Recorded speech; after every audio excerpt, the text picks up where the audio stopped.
The 2025 Canadian Grand Prix, where Lando Norris goes for a gap that doesn't exist, Lewis Hamilton versus a groundhog, and George Russell tries to bait Verstappen into getting that final penalty point. But before we even jump to the race day, there was drama already in the air. There were multiple rumors from all of the Italian outlets suggesting that Ferrari might ditch Fred Vasseur. Yeah, Fred, who keeps talking about the potential of the car but is now potentially gonna be replaced.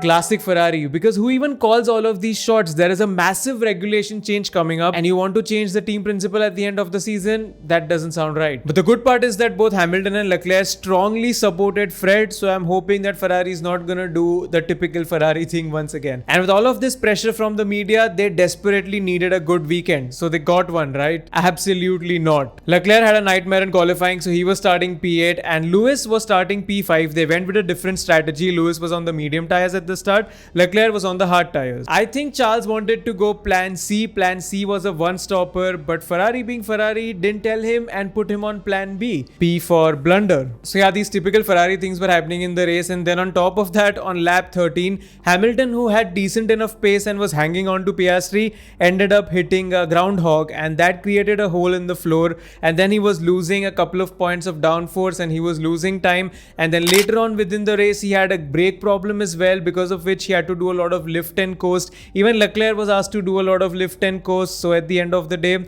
once again, Ferrari doesn't have the car that can challenge for a podium, let alone a win. And honestly, it's getting extremely painful to be a Ferrari fan at this point, because they are the only team within the top 4 without a major upgrade. They keep talking about the upgrade that's coming. It's scheduled for either Silverstone or the Belgian Grand Prix. So let's see what happens with that, because they have major ride height problems, which we talk about in every race review. It's that they can't run their car as low as they want to, so they have to keep making compromises here and there, and it just messes up everything. And now even drivers are getting frustrated, because Leclerc keeps complaining about it silently, but Lewis was quite vocal after the Canadian Grand Prix. With his interview, you could see him talk about the fact that there are a lot of things going on in the background that he could talk about, but team prefers not to, and he's insisting the team to focus on the 2026 car, and he's waiting for the upgrades to come. He's asking them to speed things up, and he thinks that fundamentally a couple of things need to change within the workings of the team so that they can bring the team back to the front to challenge for those wins and for those championships. I mean, that's a pretty good thing, honestly. That's why they got Lewis on board. So let's see how much Lewis has a say next year, because 2025 his input was not taken because he was with Mercedes last year. So I'm assuming his inputs would be very valuable for next year. But regardless, at the end of the day, the results were still better than last year, right? Ferrari did end up losing that P2 in the Constructors' Championship, because that goes to Mercedes. They pulled off a very nice P1, P3 double podium. First podium for Kimi Antonelli. First of all, I'm extremely happy for him, because he's had some bad luck in the last couple of races. 2 of the times it was not even his fault. So to get back with a podium, that's amazing. And his lap 1 move on Piastri was really, really good. I mean, he just drove like he's a pro driver and not a rookie. He's actually driving on this circuit for the first time, and still to make that move and to get that position within the first part of the race, that helped him keep that podium. And for George, he's still the dark horse this season, always right there when opportunities come up, and his consistency is absolutely brilliant. I mean, out of nowhere, he just popped out a banger lap in Q3 and got pole. By the way, he got pole last year as well in Canada, but this time he was able to convert that to a win, and he drove a really nice race. A lot of people are actually confused as to why these guys went with the medium tires in Q3. So the thing is, the medium tires actually this year were the soft tires last year. So Pirelli has introduced a new set of tires called the C6. So C6 became the softest tire, and C5, which was the soft tire last year, became the medium tire. So C6 was actually very unpredictable, and a lot of teams were having a better performance with the C5. We've seen this in the previous races as well. So that's what Alonso did. I think that's what Gasly did in qualifying, and that's what these guys pulled off, Max and George, in Q3. And I'm actually surprised that neither of the McLaren drivers or the Ferrari drivers went with the medium tires in qualifying when they knew they were performing quite well. I mean, the team was like, the soft tires performs the best, that's why they went with that. At least that's what Lewis said. But I feel they should have gambled it with at least one car, because at the end of the day, in the race, the medium tires were also of not much use. Majority of the people did 2 stints on the hard tire and 1 stint on the medium tire. So saving those extra medium tires was kind of pointless. So Mercedes took a risk. It paid off. The track suits their car layout as well. Plus they brought some new suspension parts, which finally ended up giving them a positive result. And I think this P2 in the Constructors' Championship is going to be a Ferrari-Mercedes battle because let's face it, Red Bull is still a one-driver team. Let's talk about Yuki first. So he was very unlucky. He got a 10-place grid penalty for overtaking Piastri under a red flag. I feel it was very harsh because Piastri was the car damaged in the practice session. But by the rules, if you go, it's a straight up penalty. For once, Lewis Hamilton's engineer was more useful and he told him on the radio not to overtake Piastri. So Hamilton got saved, but Yuki was the victim here and you can't help that. But apart from the penalty in general, his performance, once again, I think it's time to have the conversation after the next couple of races. It's nowhere been near Verstappen, and I do feel that Yuki's not going to be the driver in that Red Bull seat next year. Although Max did end up getting the best result that was possible, I feel he put P2 in qualifying, finished P2 in the race. Like Spain, I feel Red Bull was struggling with a lot of tire degradation here, especially when there is high fuel. It suffers a lot in comparison to the last final part of the stint where it's a bit faster, but regardless, I don't think the car had the pace because every time Verstappen was trying to catch up to Russell had enough pace, to cover up the gap. And there was nowhere a moment where Verstappen was going to fight Russell for a position. And he had to be more cautious because he's got that single penalty point remaining. If he gets that, it's a race ban. The same situation is going to continue in Austria as well. After that, his old penalty points start to go off. So after that, he's a bit safe, but he's got to be a little bit careful next race too. There was one moment where he could have potentially gotten a penalty point, and it was here when the safety car was going on. Russell braked abruptly, and because of that, Max was almost ahead of Russell, and that would have counted as a safety car infringement. But luckily, nothing like that happened. It was never under investigation as well, and I just think it was because Russell braked abruptly. This happened, and everything was fine at the end. Red Bull did lodge a protest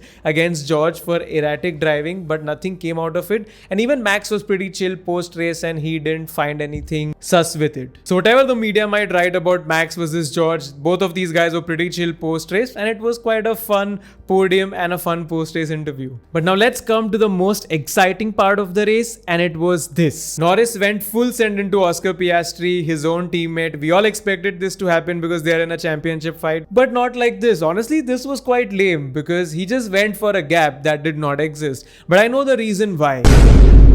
I think at this point, all of us collectively need to start a petition to get him to post outside the Ferrari garage. So every curse that they have, Nico's curse will probably reverse it. But anyways, this is the major problem with Lando. He's always in form, consistent, and then suddenly out of nowhere, he just makes a mistake or gets desperate, and that completely ruins his whole momentum. Like, let's talk about the practice sessions and the qualifying. He was doing so well. FP1, FP2, FP3, Q1, Q2, he was doing so well, and then suddenly in Q3, he drops the ball out of nowhere, P7. But then there's hope. He's doing really well in the race. He's caught up to his teammate. They're both battling for P4, who in turn are battling for P3 with Kimi Antonelli. He's doing really well. He's chasing Piastri. He's biding his time. He's in the DRS. He's got a couple of ways to attack this, and then suddenly out of nowhere, he ends up getting desperate and he crashes into Piastri. I mean, McLaren literally could have gone home with 0 points. It's a big miracle that Piastri didn't get any damage, and Norris actually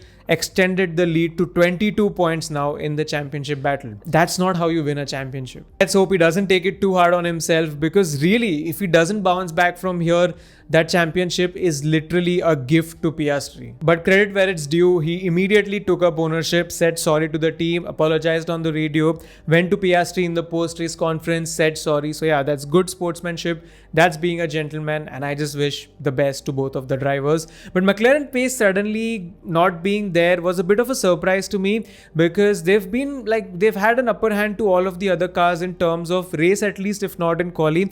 But here, even in the race as well, their pace was not that fast compared to other guys, and in fact Piastri was chasing Antonelli for the longest time and still couldn't make that overtake. So maybe it's the first time we've seen them drive in dirty air for a longer time.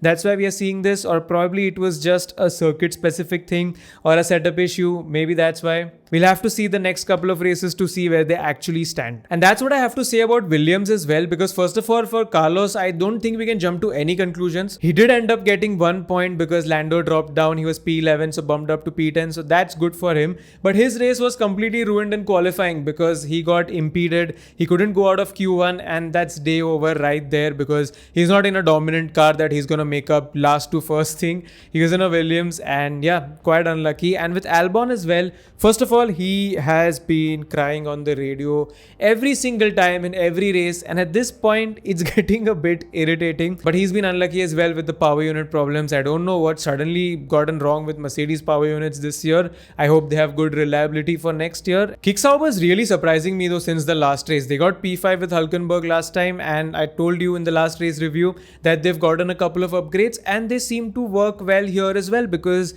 here we didn't get any untimely safety car or something like that which could jumble up the positions. It was just at the end. So Nico Hülkenberg actually was P9, then ended up being bumped up to P8 because of Lando, and that's a very good performance from him. So I want to monitor Sauber for the next couple of races. They could actually do a better job in the second half of the season. And apart from that, Ocon also got into points, so that's a good drive from him. I was actually quite disappointed with Isaac. Once again, he put out a banger performance in qualifying, but then because of that impeding incident with Sainz, sadly he got a grid penalty, and after that somehow the pace was just not there. Lawson had to retire because of a power unit problem. So yeah, not so great with Racing Bulls. And if we talk about Aston, at least Alonso ended up being in points, and he had a sassy radio bit as well. Good for him, back-to-back points finally. And Stroll, I know you guys are going to complain about him being P18 last in his home race, but you have to understand, it is Stroll's home race. He cares about the groundhogs. If he was driving fast and something like Lewis would have happened, then he would have killed one of the groundhogs on his home ground, on his home soil. I don't think any driver wants that. So I think consciously he decided to slow down, not to hurt any wildlife around this track. That just shows you that this man is of a strong character. He's a really good guy. He's got his values. So stop hating on him for being P8 in his home race. It's not justified. It's gonna be fun next year when he shows up in an Adrian Newey rocket ship and laps the whole field. I'm gonna be there for it. And lastly, did you guys know that even Brad Pitt was a part of the Canadian Grand Prix? At least that's what I felt because I saw his face more than a lot of drivers who were driving in the actual race. On turn 10 hairpin, you had this CGI thing. It was not going on the actual track. Imagine paying so much for an F1 ticket and then watching the trailer for 2 hours. But that was not the case. I think it was CGI and it was available to us on broadcast. So every time someone went around the turn 10 hairpin, we were seeing constantly parts of the F1 movie trailer, and they kept showing it again and again. I understand, and I can 100% assure you that I am gonna go watch that movie. You guys are gonna see that movie. I feel even if you're a loosely attached F1 fan, you will love it. And if you are a very hardcore F1 fan like I am, you still gotta watch it because of all the visuals and the way they've captured the speed, in those cars. So I'm really excited to watch that. Let's see. I'm gonna do a review of the movie as well after I see it. But so far, this was my Canadian Grand Prix review. What are your thoughts about the race? Honestly, it was like a 5 on 10, 6 on 10 race for me. It was quite boring up until we got the Papaya crash, but apart from that, there was not much happening here. Now, the next round is the Austrian Grand Prix, which is Red Bull's home ground, so home race for them. Let's see. The qualifying there is always chaotic because you get a lot of lap times deleted, so a lot of drama is going to happen there. Let's see Ferrari bring some of their new parts there. Do McLaren get their dominant status once again, because they've been really good around this track. Last year also, they were quite decent, I feel. And I think Austria was where we had the Norris Verstappen incident for the first time. Yeah.